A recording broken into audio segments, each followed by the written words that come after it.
What is happening, people? Liverpool forfeit back again with another video. More stuff to talk about. Finally, at last, we have some positive news on certain situations. Now, we'll get into them. We will get into them. Obviously, we have to talk about the usual suspects. Wirtz, Kerkez, more on maybe a potential striker, maybe something on a midfielder, centre-back wise too. Now, it's looking good now. I'm going to be honest, I'm going to be a lot more positive than I was yesterday. So, without further ado, let's get into it.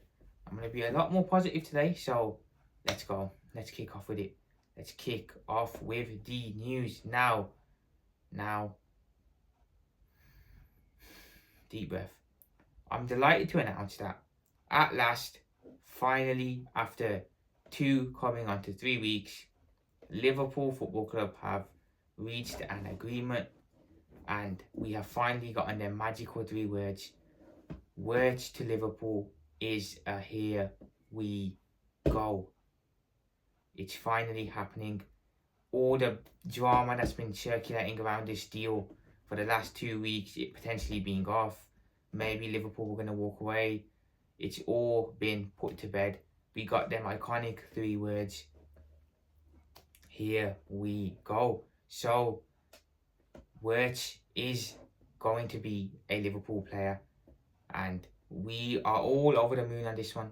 I don't think I speak for myself here. I think every single one of us Reds is over the moon because at last, after about 2 weeks of just dragging on, the conclusion has finally come to an head.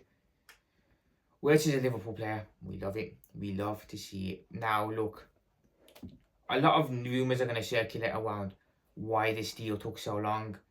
All this, all that. I'm not sure. It could be a number of reasons why the deal took as long as it did. It could be that Leverkusen did a 180 last minute, that they decided they weren't going to sell. Could be that maybe they felt like Liverpool weren't offering the right amount of money for Wirtz. Or it could have been a lot of things. But I have to admit, there is definitely a reason why this deal took so long. I'm not just going to believe that, it was a slow deal. You know, look, City went and got a Turkey done just like that. I don't believe in deals moving slowly. I think if you really want a player and he wants to join, the deal should be done in a matter of days.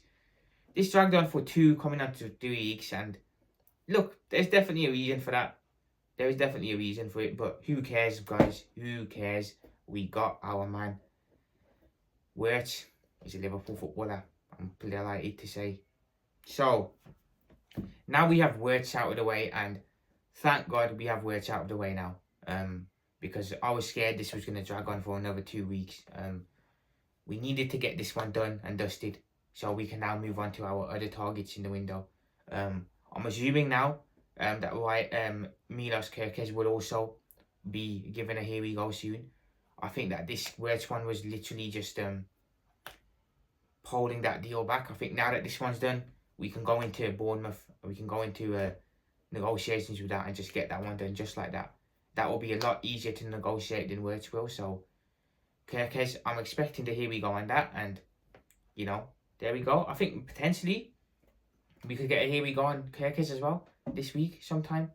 Which, look, that'll be a dream come true on it, getting the here we go on 2 players in the space of 2 days or a day. Great news for me. Also, now we can look at other options, other positions in the squad. We still got to go get the striker, centre back as well. I would go for a DM too, and depending on the winger situation, get some wingers in too. So, look, striker situation, it's still very quiet. Obviously, with the Wirtz thing done now, I'm assuming we will start seeing some links to some strikers now, and we will start dipping into the market. Like I said, I think the Wirtz thing just was, putting everything else on hold in our window. So now that it's done, I'm assuming in a couple of days or maybe even, today, we will start to see links to a striker or to some strikers. Kerkez is out there. Sesko obviously looks like he's going to Arsenal. Osimhen, Ekitike, Alvarez. So there's not, I wouldn't say brilliant strikers out there, but there's some decent strikers out there that we could go get. But look, whoever we get in whoever we get in as our next striker is going to be a risk. We're not going to go get a Haaland, or we're not going to go get an Mbappe, someone who's going to bag goals. Whoever we get in is going to be a risk. It's going to be a risk. We're going to have to take a chance on someone and hope they come through, because we took a chance on Nunez. That didn't work out very well. Darwin ended up being a flop. So, you know, Ekitike, Alvarez, you know, Gyökeres, these are risks because they're not Premier League proven players. So they are going to have to prove themselves if they come in. So they have got an uphill task, but I'm confident that the club will get the striker thing done properly this time. Now, what type of striker we go for, I'm not sure. Do we go for another fake 9? I don't think so, because Wirtz can fill that role. He can play in the fake 9 position. Do we go for an out-and-out killer number 9? I'm not too sure. Personally, I think we need a killer in front of goal. I think we need a killer in front of goal. Most of our attackers, bar Salah, you know, are not clinical, cannot finish. So I think we need a killer number 9. Because with a killer number 9 who, you know, will score every time they get in front of goal, takes a lot of pressure off players like Diaz and Gakpo who, you know, aren't great at finishing. And the pressure won't be on them as much now to bag with the new number 9 there. Imagine Salah feeding balls to a proper number 9. It's going to be absolutely peak. So I trust the club to get the striker position right this summer. I think that they're moving in the right direction, and I trust them to get it done. As for the winger position, I mean, look. People are saying give Darwin another chance. People are forgetting we're going to be up against some serious competition next year. Up against the Manchester City side, who are going to be back with a vengeance. We've seen how they're moving in the market. They're not playing games. They are here on business next season. And they're going to literally want to put right the season that they had. And they're doing it in the market. You've got Cherky, you've got Reinders, you've probably got a couple more coming in. And I'm hearing people saying we should keep Nunez. Darwin is not good enough to play for Liverpool. And we cannot afford to carry players who are not good enough to play for us next season. Because if Nunez misses a bag of chances in games next season, and at the end of the season we end up not winning the league, everyone's going to be like, yes, that cost us. The moment where we decided not to get a proper striker in, and City went and bought in all these players, it cost us not bringing a striker in. We cannot go into next season with Darwin as our number 9. We cannot, because again, it's a recipe for disaster. It's a disaster waiting to happen. We know the guy can't finish. We know the guy isn't clinical. We know he's not good enough. So going into the season with him as our striker, it's a recipe for disaster. It is something that we should not be looking to do by any means. Centre-back wise, again, not much links. I'm assuming Quansah's going to move on now. I've seen Gerald Quansah is linked with a move to Wolves. I think that's a good move for him, to be fair.